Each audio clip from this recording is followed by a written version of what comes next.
tiene que ver con el legado histórico, con el legado político que dejó en la administración, producto de la administración estatal y federal, y toda la herencia histórica que se puede conocer, contar y recontar en la región de la Ciénega de Chapala. Y nadie mejor que el doctor Álvaro Ochoa para contarnos, para conversar con nosotros sobre la vida del general Lázaro Cárdenas en esta etapa de niñez, adolescencia y juventud.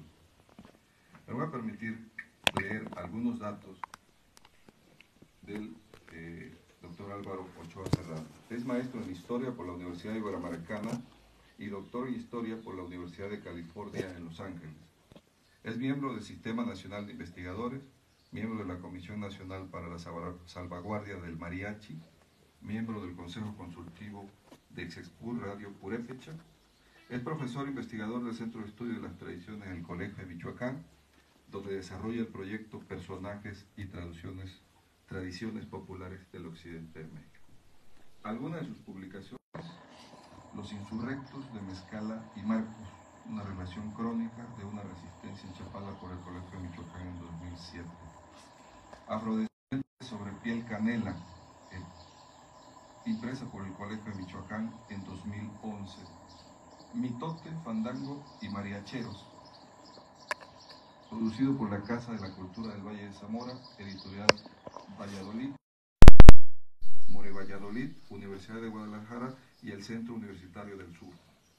La música va a otra parte, Mariache, México, Estados Unidos, impreso por el Colegio de Michoacán. Es coautor también de Breve Historia de Michoacán, editado por el Fondo de Cultura Económica y el Colegio de México en 2003. Y es coautor también de Cancionero Michoacano, 1830-1940, canciones, cantos, pirecuas, coplas y corridos, publicado en el 22 por el Colegio de Michoacán. Sin más preámbulo, cedo la palabra al doctor Álvaro Ochoa.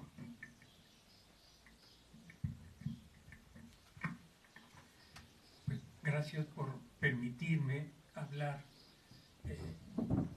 porque fue una insistencia a la doctora Adriana Moreno el que me permitiera hablar de este joven Lázaro Cárdenas, porque en lo personal me preocupaba y me preocupa que las y los jóvenes de Jiquilpan no sepan mucho de la obra de Lázaro Cárdenas, y la intención de hoy es precisamente hablar de este joven, que fue joven como cualquier jiquilpense, pero con inquietudes.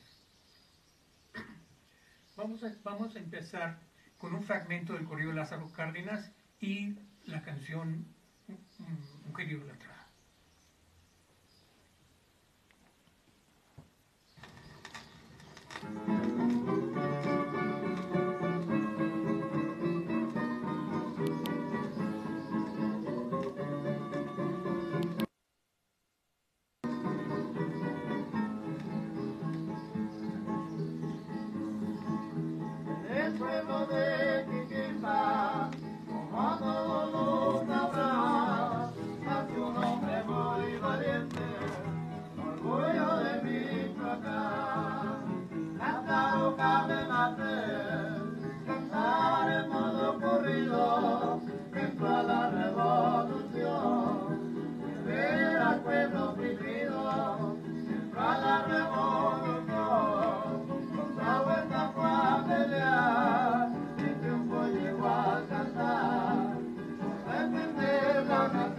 Cárdenas triunfó, llegó a general, triunfó en la revolución.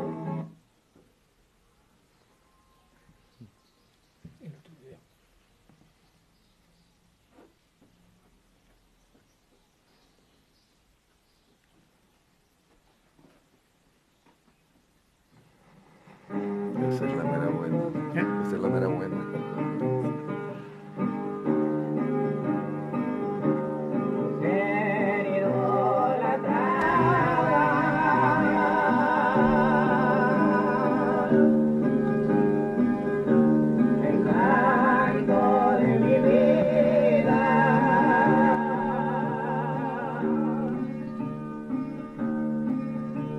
Mujer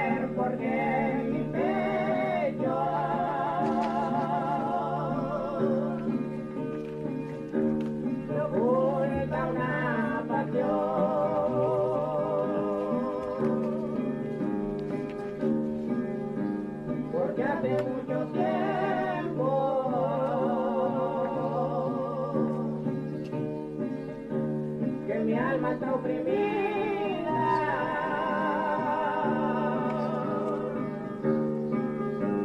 porque hace mucho tiempo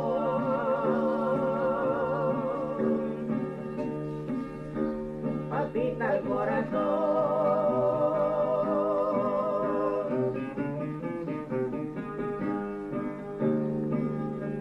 Si no puedes amarme,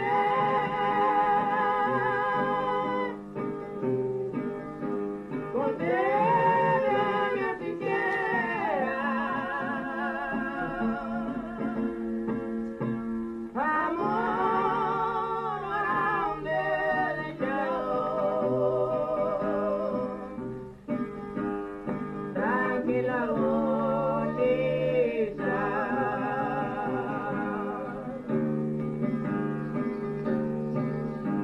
te vi por vez primera,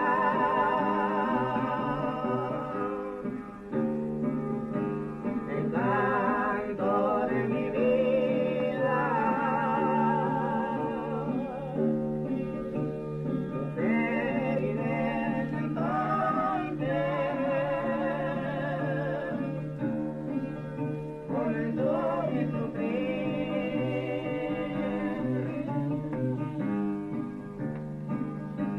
porque dos corazones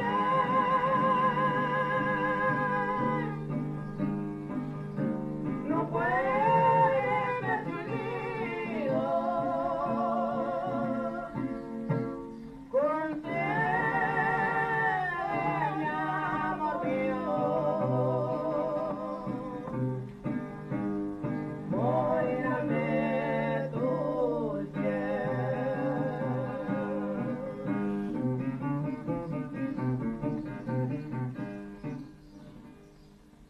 El PowerPoint. El PowerPoint, por favor.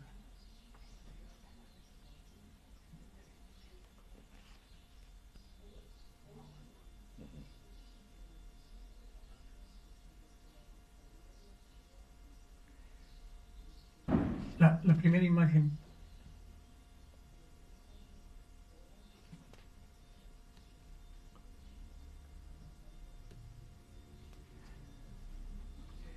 Una visión lugareña de Jiquilpan en 1895, entonces cabecera de prefectura o distrito, la externó Manuel Barbo Sandoval. Eran sus callecitas empedradas y su vecindario afable y culto a pesar de su aislamiento. No había carretera ni ferrocarril. Se comunicaba por el oriente con la estación Moreno a cerca de 22 kilómetros, por medio de la diligencia de Juan Carranza, y por el norte, por medio del coche de caballos de Girarte, con la laguna de Chapala, la que había que atravesar embarcado en un vapor o en canoas de vela para tomar el tren de Ocotlán, Jalisco. Vamos a ver tres imágenes, no cuatro, de las calles de Jiquilpan. Esta es la calle Anaya, que ahora es Arteaga. La siguiente es la calle Ortiz, que ahora es Ornelas. ¿Sí? Vean, queremos destacar el empedrado. La siguiente es de las fotos más antiguas. Estamos sin audio.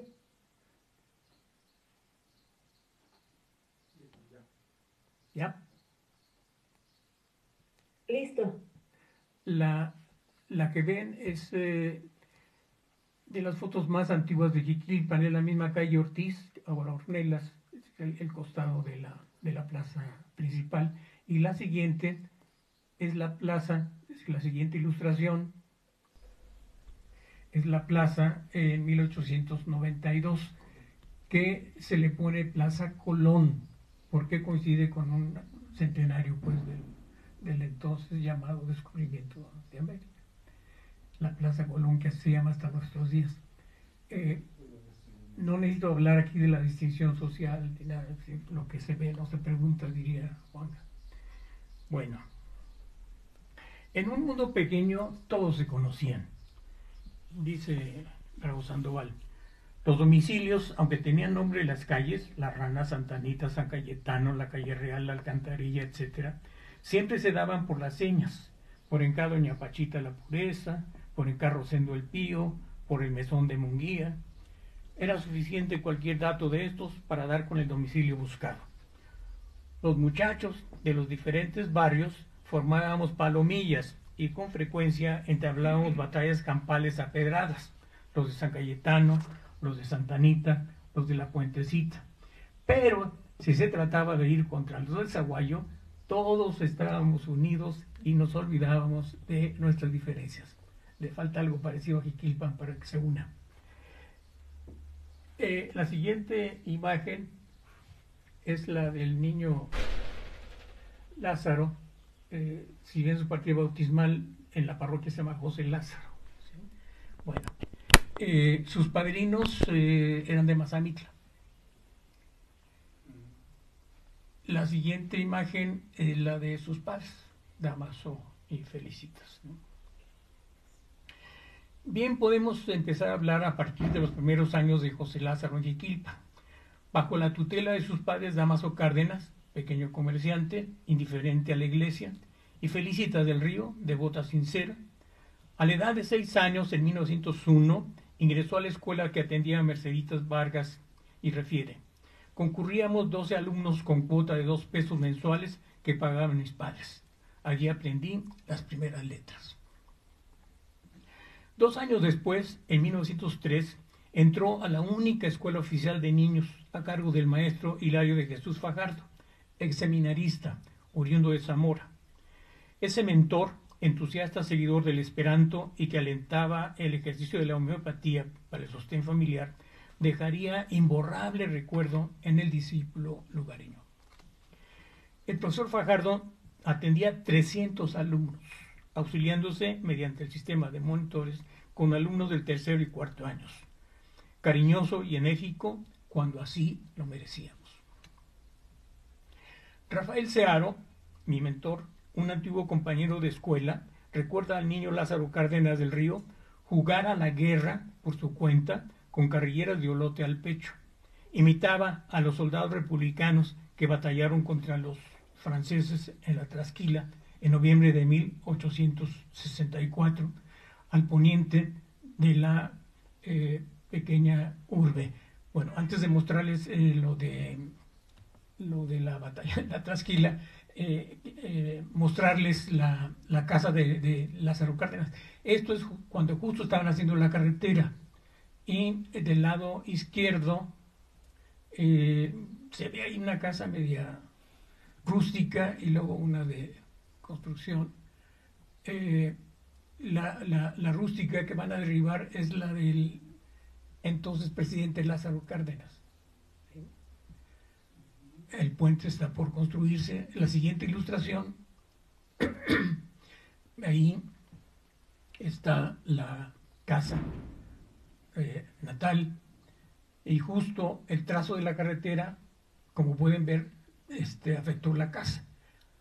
El secretario de Comunicaciones, Mújica, le preguntó al general que si le desviaban el trazo para no afectar la casa, y dijo el general, no. Bueno, entonces ahí tienen la huella de que el general dijo, agarren parejo. La siguiente ilustración es ya de cómo quedó más o menos, y la siguiente es la que todos conocemos ahora. Entonces, ahora sí vamos a ver la ilustración de la batalla de la Trasquila. Es un boceto de Carlos Ruano Llopis, un pintor español, pintor de toros, charrería y de algunas costumbres mexicanas. Pero este cuadro, que está en el comedor de la casa de Cárdenas, es un regalo en gratitud precisamente a Carlos Ruano Llopis. Él no llegó con los republicanos, pero se quedó porque el régimen de Franco ya no permitió el regreso. Entonces eso lo ven ahí en la casa del general. Ese es el boceto, la pintura está ahí en el comedor. La siguiente ilustración es el croquis que los franceses hicieron de Jiquilpan justo en noviembre de 1864. Ese croquis, el general Cárdenas, como secretario de Defensa, si mal no recuerdo, lo manda a pedir a Francia y lo pone en el cuadro, en el plano que Enrique A. Cervantes hizo de Jiquilpan en 1942, creo.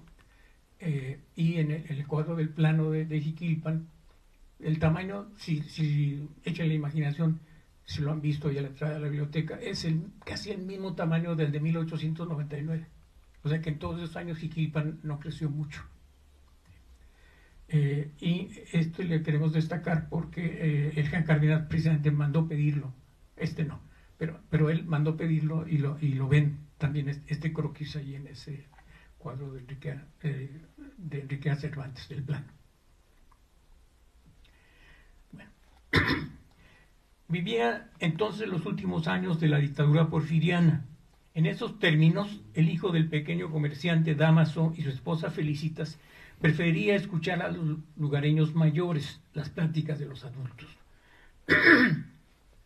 Dice, mi padre comentaba con sus amigos mi preferencia por reunirme con personas de mayor edad, a oír sus experiencias, en vez de dedicarme al recreo con mis amigos de mi edad.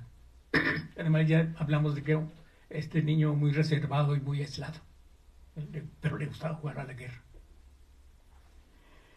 Fuera del enorme salón lancasteriano, con limitaciones propias de la época y carencias atribuidas al gobierno, siguiendo el principio elemental de convivencia en torno a una escuela, se cumplía la tarea educativa. Y dice, los sábados por la tarde, nuestro maestro Fajardo nos llevaba a la Alameda, actual estadio 18 de marzo, en donde jugábamos pelota o jineteábamos becerros. El domingo hacíamos con él excursiones a los ranchos cercanos como el Collacho, situado al noroeste de la población, al rancho de Juan Herrera, al poniente, al Cerro de San Francisco. En todas las excursiones, la plática amena de nuestro maestro nos hacía conocer la obra de la naturaleza. Ponía especial empeño en hablarnos de los árboles. Un condiscípulo participó que los sábados, aparte de los conocimientos básicos semanales, el maestro Fajardo conducía entre los alumnos certámenes o competencias para motivar el mejor aprendizaje escolar. Y en las tardes sabatinas había sesiones de lecturas ilustrativas, desde las obras más célebres del pensador mexicano Fernández de Lizardi hasta las de Juan A. Mateos, Sacerdote y Caudillo, El Cerro de las Campanas y otras. Por otro lado, vale contar el episodio de echar carrilla, ahora se dice bullying, a la salida de la escuela y la pinta de no ir a la escuela, y lo dice el propio Lázaro. Una mañana que salimos de la escuela, encontramos a un grupo de alumnos en el atrio. Jugaban aventándose agua de una de las pilas. Al pasar con Alberto Pardo, un tanto bromista, se la daba de valiente, uno del grupo le dirigió una ligera broma. Y Alberto le pegó fuerte, haciéndolo caer al suelo. Le llamé la atención a Alberto. Por no merecer su agresión, el muchacho que le dirigió la broma. Se violentó Alberto y cogió una piedra y me la tiró. Yo tomé un ladrillo y con él le di un golpe en la cabeza, sangrándolo. De ahí corrió a quejarse con Don Refugio, su padre, quien avisó a mi padre en momentos en que yo llegaba a la escuela. Me castigó con energía. Intervino mi madre y me llevó ese mismo día a internarme en la casa de los ejercicios espirituales. Ejercicios que anualmente verificaba el señor cura del lugar en la casa que le proporcionaban los vecinos. Bueno, esta es una vista del atrio. Entonces imagínense a los niños entrando ahí a hacer travesuras. La siguiente es el otro costado del atrio. Al fondo es la capilla de Guadalupe en construcción. Una tarde que no asistimos a la escuela, Francisco Hernández, uno de mis más amigos y compañeros de escuela, y yo, por ir a jinetear becerros por el rumbo de la Guayabera, nuestro profesor Fajardo envió al celador, uno de los alumnos de mayor edad, a preguntar a mi padre por qué había faltado a la escuela. A las 5 de la tarde, al regresar del campo hacia nuestras casas, me dijo Francisco, ¿Me invitas a las guayabillas? Sí, le contesté, pero tú subes al árbol. En el patio de la casa había un esbelto guayabillo. Subió a él Francisco y cuando se encontraba en las primeras ramas del árbol, llegó mi padre con una vara de membrillo, dándome con ella en la espalda. Escapé hacia el interior de la huerta y al ver a Francisco encaramado en el árbol, le aplicó con la vara diciéndole: tú tienes la culpa de que Lázaro falte a la escuela. Francisco protestó, gritando: estése, don Dámaso, yo no era su hijo. Desde entonces, siempre que nos encontramos, invariablemente citamos lo que él le dijo a mi padre al recibir los varazos. Yo no era su hijo. Aparte, en el periodo que estuvo en la escuela pública, durante el temporal de lluvias, los sábados o domingos, el infante Lázaro acompañaba a su abuelo Francisco Cárdenas al Ecuaro, que rentaba y se hallaba situado en las faldas del Cerro de San Francisco. Tomaba parte con el azadón en la siembra y escarda hasta donde le permitían sus fuerzas.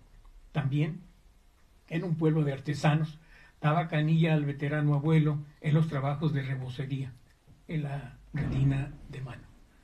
Bueno, pues imagínense, porque ya no vemos eso en Jiquilpan. La pequeña ciudad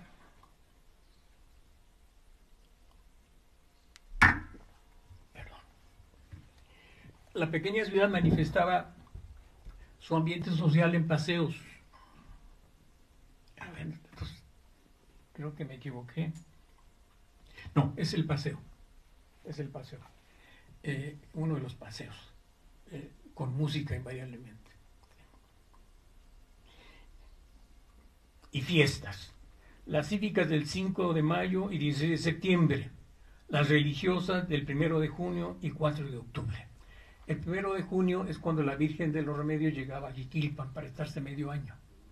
Por eso la fiesta de Totolán es el 30 de mayo, es decir, el último día de mayo, para que se viniera para acá. Y el cotijense Rubén Romero, en Apuntes de un lugareño, recuerda la patronal de San Francisco, la del 4 de octubre. Dice: llegamos a Jiquilpan en plena mañana. Había feria y una música recorría las calles haciendo el convite para los toros. Continúa. Por la noche, después de cenar, fuimos a Los Gallos, Quitupan contra Jiquilpan, según rezaban los programas. Y terminada una pelea, la música comenzó a tocar el acostumbrado acompañamiento de las canciones para que las cantadoras se lucieran. Si alguna vez en tu camino apuras. Vamos a escuchar el primer audio, por favor. La canción se llama Abnegación.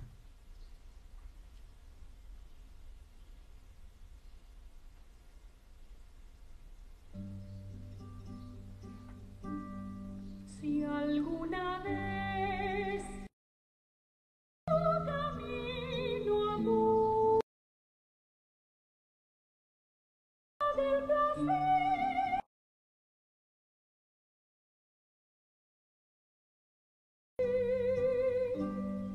si te sonríe,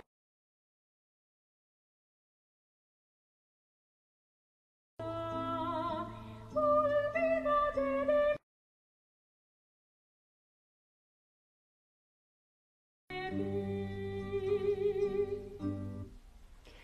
A fines de 1908, Dámaso Cárdenas padeció de la vista y se trasladó a México para curarse. Su hijo relata: volvió a Jiquilpan y nos trajo como regalo un pequeño fonógrafo de bocina. La tarde de ese mismo día se tocaron los discos, escuchando el primero, El Cuarto Poder. Fue una fiesta toda la tarde y parte de la noche con la reunión de amistades y familiares que tomaron parte en el festejo por el regreso de mi padre.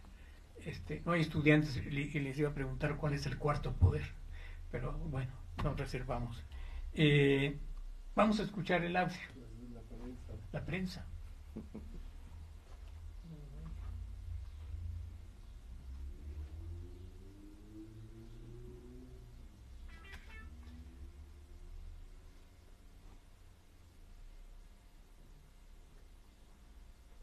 Es el 2.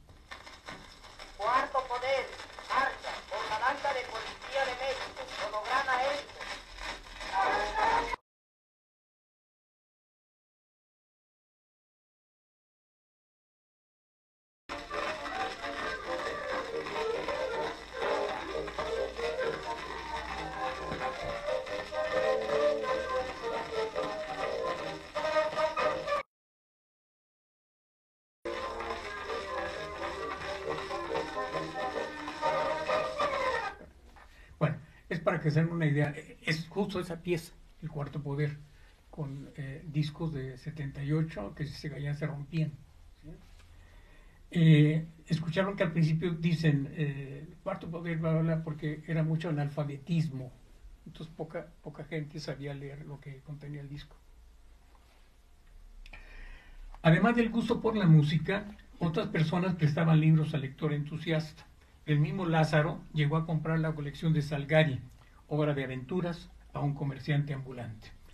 La lectura en y fuera de clase le abrió mundo y más aspiraciones, tal como a Cinta en su primer cuaderno. Creo que para algo nací, algo he de ser. Vivo siempre con la idea fija de que he de conquistar fama.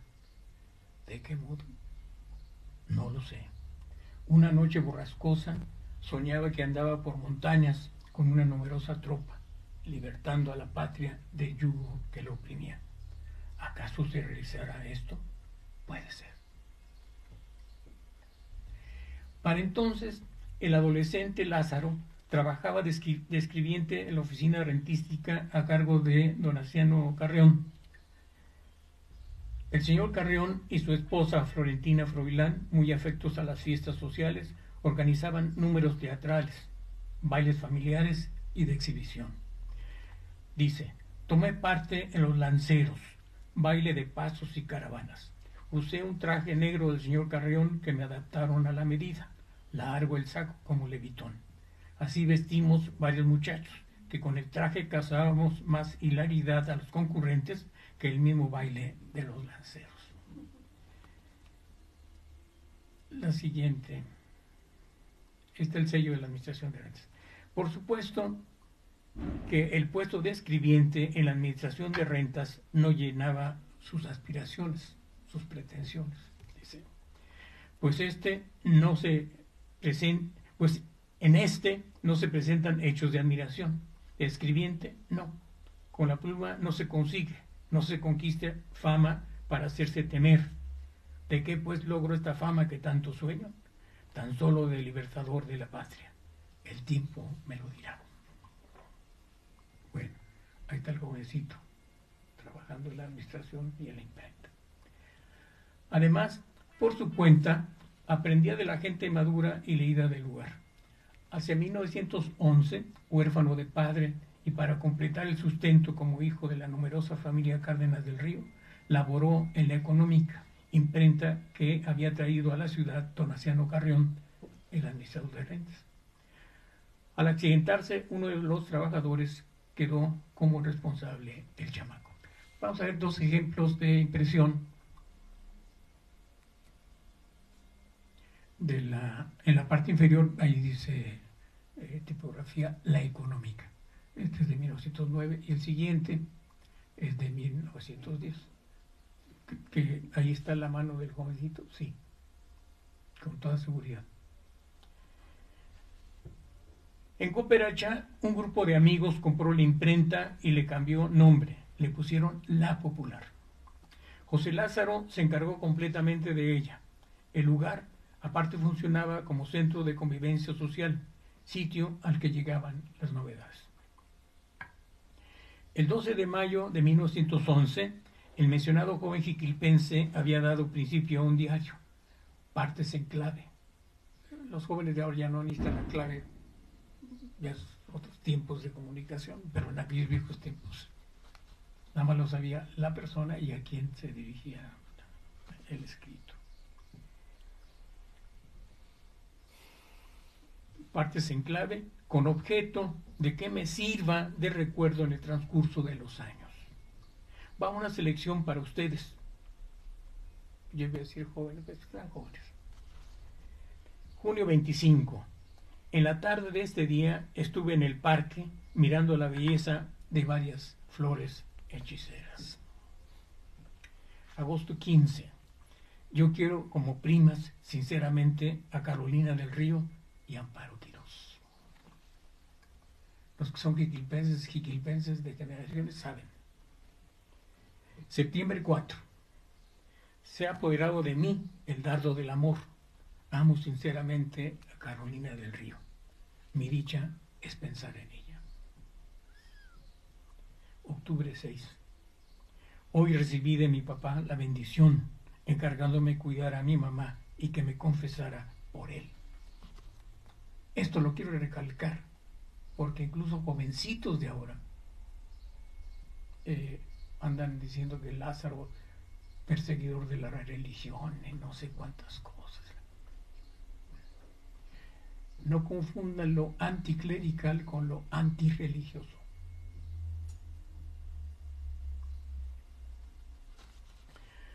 Octubre 7.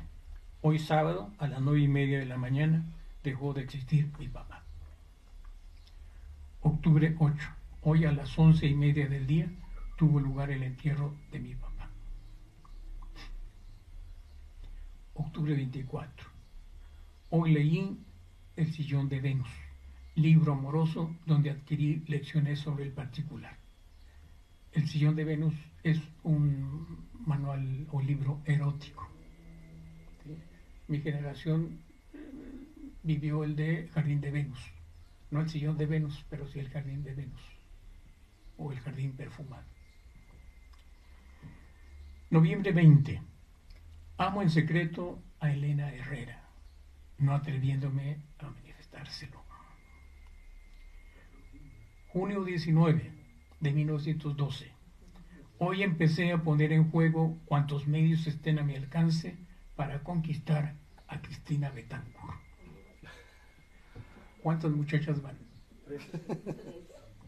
Amores platónicos. Junio 28. Julio 28. Hoy he tenido bastante que hacer en la imprenta con motivo de las próximas elecciones para diputados, habiendo pasado toda la noche trabajando.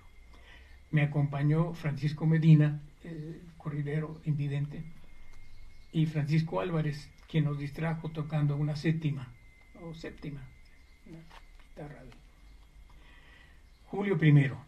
Estos días los he pasado bastante contento, pues diariamente es incompleto. No sé qué dejó sin escribir. Agosto 26. Hoy promovimos FM, ML, MIB y yo jugarle a Bruno Galeazzi una broma. Una costumbre del general era cuando tenía que decir algo que afectara, ponía las iniciales.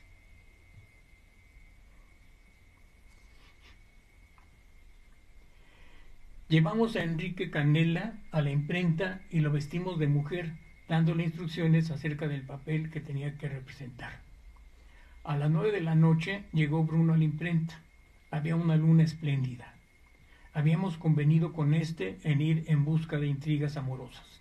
Le dije que solo había llegado a la imprenta una compañera. Si quieren leer lo que sigue, consulten el cuaderno de este joven en este volumen. Está aquí en la biblioteca. ¿Los apuntes de Lázaro Cárdenas? ¿Es ese cuaderno?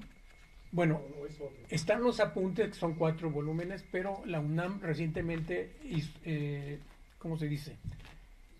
Puso los 4 volúmenes aquí, más unos apéndices, entre ellos el cuaderno completo.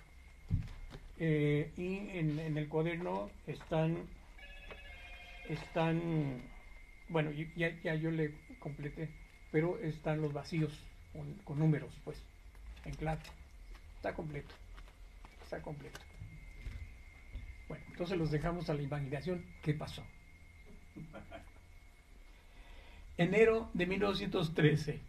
Desde que conocí a Lupe, he seguido tratándola varias noches como entre 1 y 2.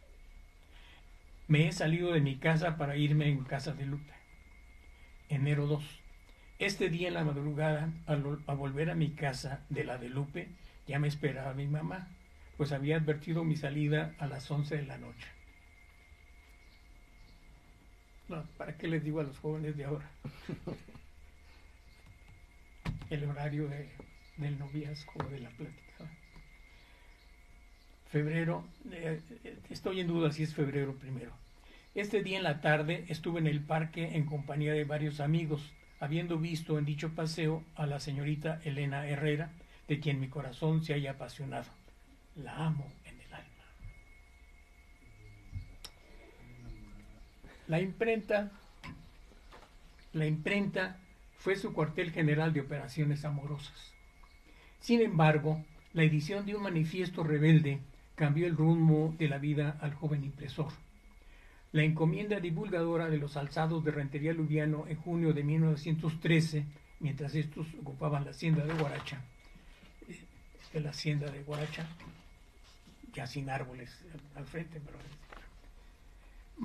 más la mala impresión, la consiguiente represión de la dictadura huertista, sería un empujón al joven tipógrafo Cárdenas para incorporarse al movimiento social armado en pos del anhelado sueño de libertar a la patria. Cárdenas marchó de la matria, del terruño, a la Revolución en julio bajo la bandera negra de Guillermo García Aragón. Portaría cananas o cartucheras de verdad. La siguiente ilustración está tomada de una biografía y es la, no sé cómo se dice en YouTube, la imagen de portadilla, o cómo se dice, algo así, que es la que supuestamente iban a ver ustedes al inicio del corrido de Lázaro Cárdenas, pero lo pueden ver después con calma en el canal de Álvaro Ochoa Serrano en YouTube. Lázaro Cárdenas corrido. El torbellino de la rebeldía le llevaría al valle de Apatzingán y tras un obligado receso trabajó en la cervecería La Perla de Guadalajara, La Perla Tapatía. Bueno, este es con García Aragón, pero la siguiente, esta es la cervecería La Perla en Guadalajara. Ahí trabajó, creo que 2 meses y días. Y en ese tiempo cuenta un compañero historiador de Guadalajara que alguna familia mencionó de que el joven Lázaro Cárdenas pretendió también a una joven tapatía. Una mancha más partido. No, hay que entender al joven en ese momento. Como joven. Sí, como joven. Retornó clandestinamente a Jiquilpan, pues había orden de aprehensión desde Morelia. Carlotita Medina, hermano de Francisco, le propuso se quedara fuera de la población. ¿Qué edad tenía en ese momento? ¿El 14? 14 más 5, 19. Esa noche crucé el río y dormí en la margen izquierda entre matorrales de jara. Al día siguiente llegaron Carlota y Francisco. Me llevaron alimentos y me dieron noticias de mi madre y de la situación política y revolucionaria de que se hablaba en el pueblo.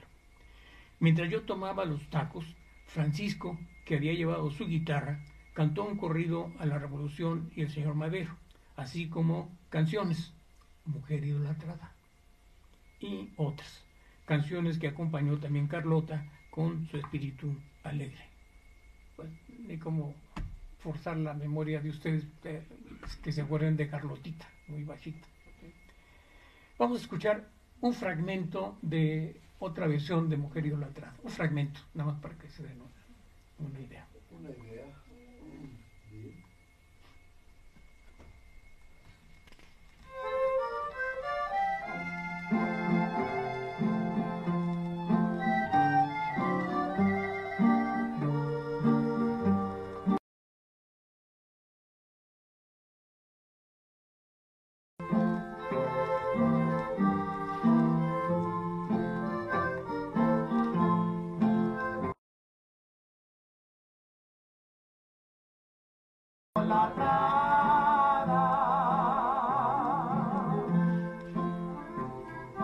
Canto de mi vida.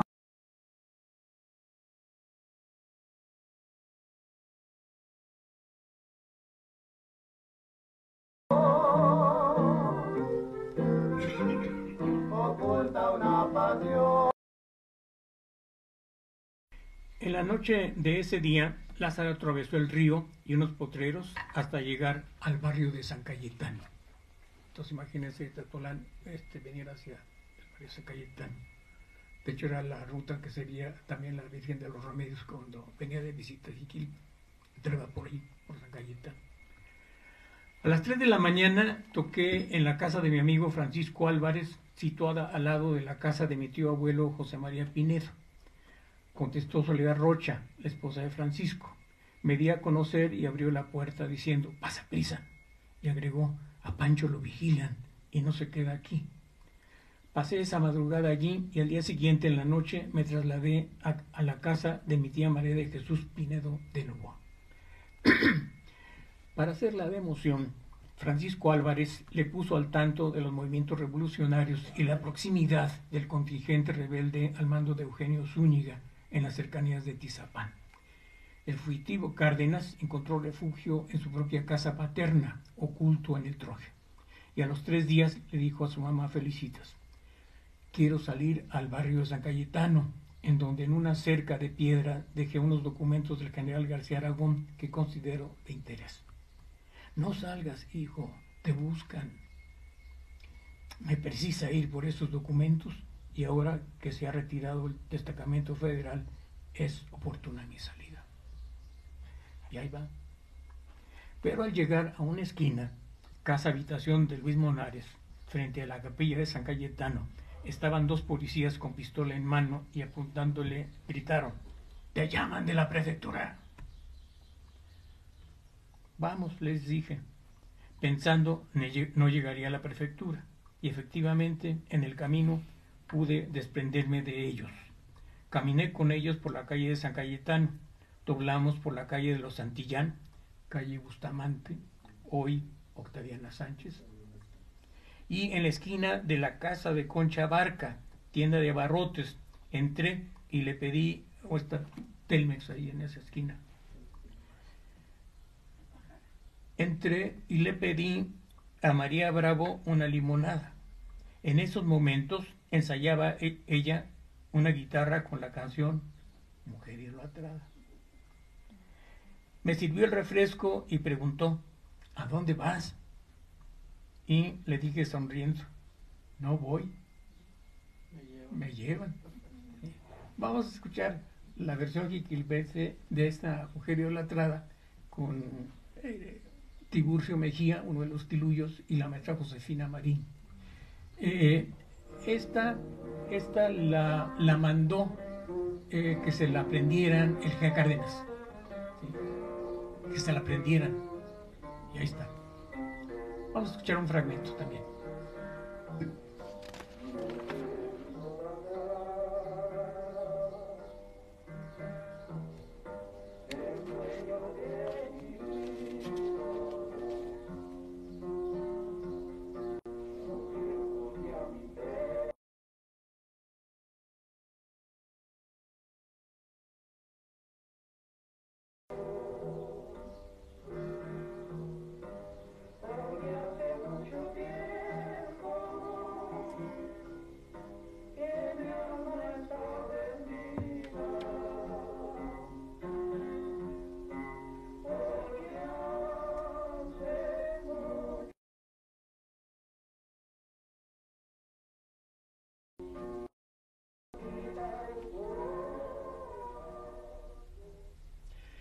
El invidente corridero jiquilpense Francisco Medina Chávez trobó el acontecimiento local. Ya lo habían tomado preso para quitarle la vida, pero su mala intención no les fue favorecida. Lean los apuntes del G. Cárdenas y me ahorran detalles. Doctor, Sí. esto que nos cuentas de que lo iban siguiendo a Cárdenas no tiene nada que ver con esa leyenda que nos cuentan de que lo iban siguiendo y que una señora lo escondió y lo sacó escondido y se lo llevó a otro. No, fue antes. Es decir, si recuerdan, menciono antes yo lo de Totolán. Ajá. Incluso el mito de que una persona se lo llevó en un canasto, bla, bla, bla. ¿Sucedieron ambas cosas? El general no dice que lo sacaron en un canasto, ni en costal, es decir, alguien se atribuye. Y ya en la segunda vez que de Totolán viene a Jiquilpan, y que precisamente en San Cayetano, que la mamá le dice que no vaya, pero fue, precisamente ya lo traen, ya hablé de San Cayetano, la calle ahora Octaviana Sánchez, da vuelta en la calle que ahora es Morelos, porque en esa esquina estaba la tienda de esta mujer Abarca, ¿sí? Y todavía no existía la escuela tipo, no un mesón, pero una especie de vecindad, ¿sí? Y a la vuelta estaba la casa de don Juan Moreno, padrastro de mi mentor Rafael Searo, y al otro lado la casa de los Medina. Y precisamente ahí se para el joven, les dice que si lo dejaban entrar para tomarse agua, ¿sí? Y entra y ya no sale. Entonces brinca las paredes, le tiran balazos, y cae a la huerta del licenciado Orozco, y luego de ahí a la capilla en construcción, y ya de ahí se escapó. Gracias, doctor. Sí.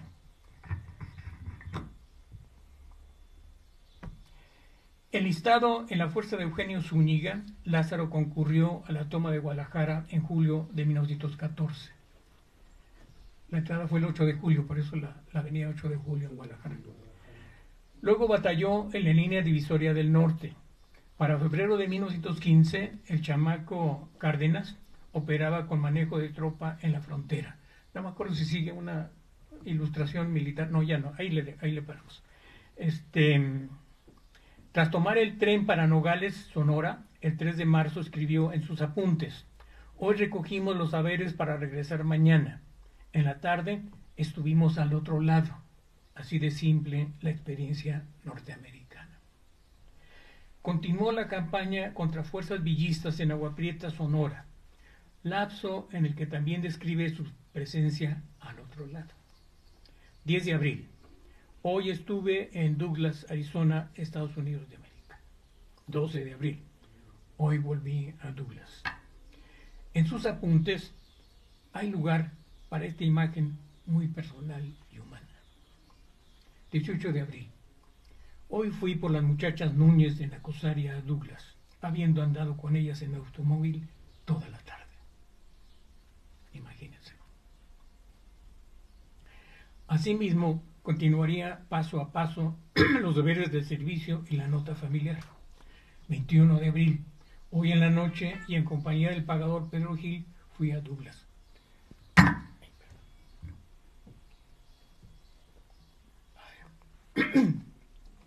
26 de mayo. Hoy a las 9 de la noche estuvimos en el dipo de Douglas, Arizona, a despedir a mi hermano Damaso, que marchó a Michoacán. Se fue por San Francisco, California, de donde se embarcará rumbo a Manzanillo. ¿Sí? La vía que siempre se nos olvida que también por mar se viajaba. A vuelta de año, en marzo de 1916, tensas las relaciones internacionales por la incursión de Pancho Villa en Columbus, Nuevo México, y la entrada de la expedición punitiva estadounidense al territorio mexicano. Ya, no comento.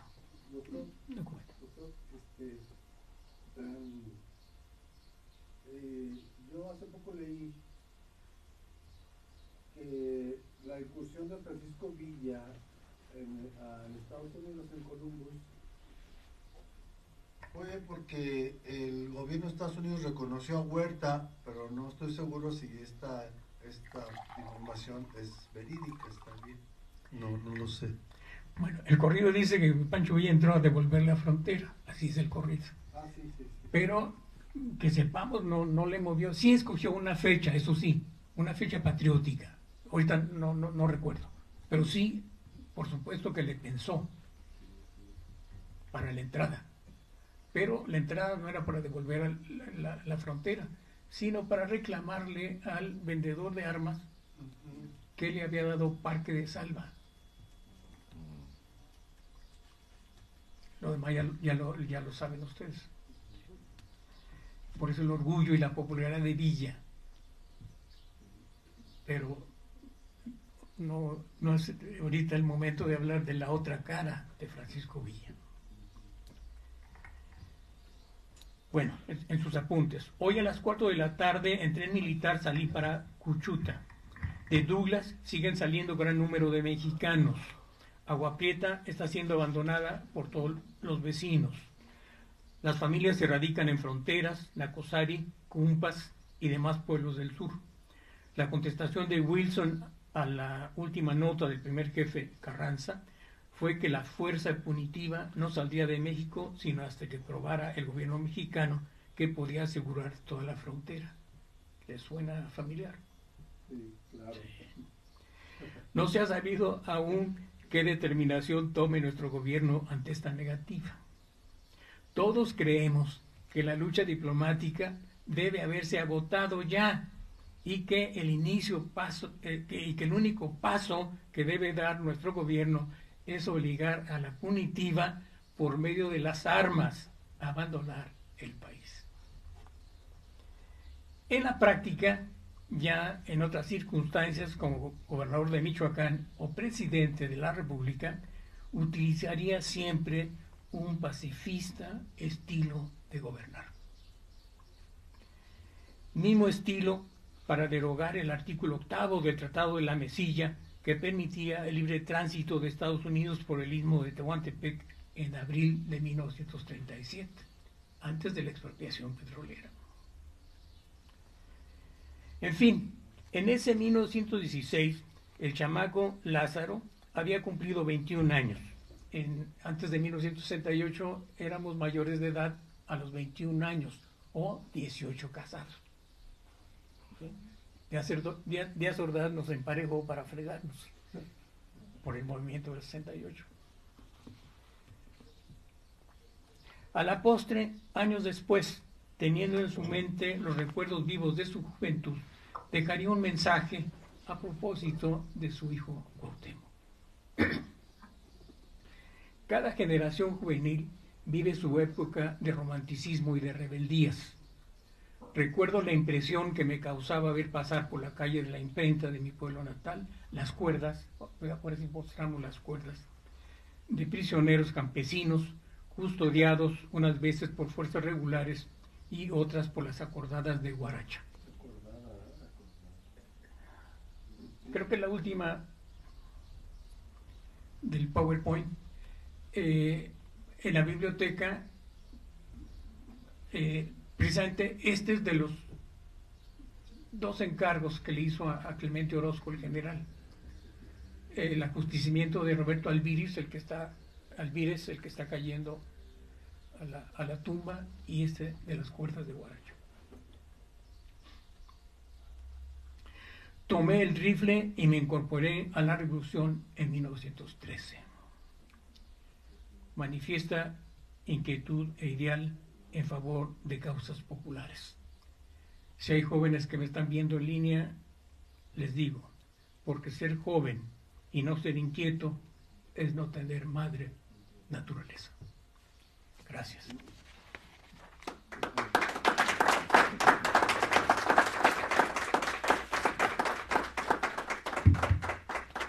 Muchas gracias al doctor Álvaro Ochoa por este recorrido de la vida del chamaco Lázaro Cárdenas, desde su personalidad, un niño retraído, aislado, pero que le gustaba jugar a la guerra y que luego sería general.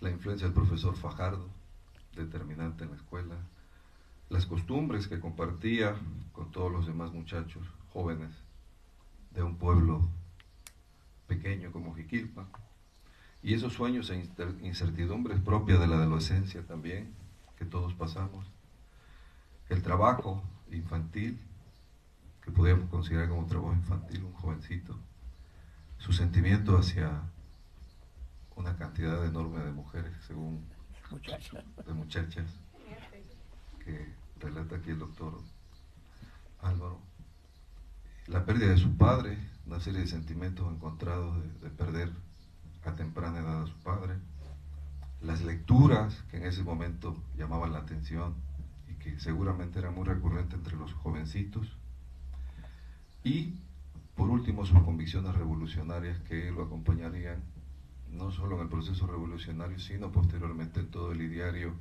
del general Lázaro Cárdenas hasta su muerte. Pues doctor Álvaro Ochoa, muchísimas gracias por su exposición y vamos a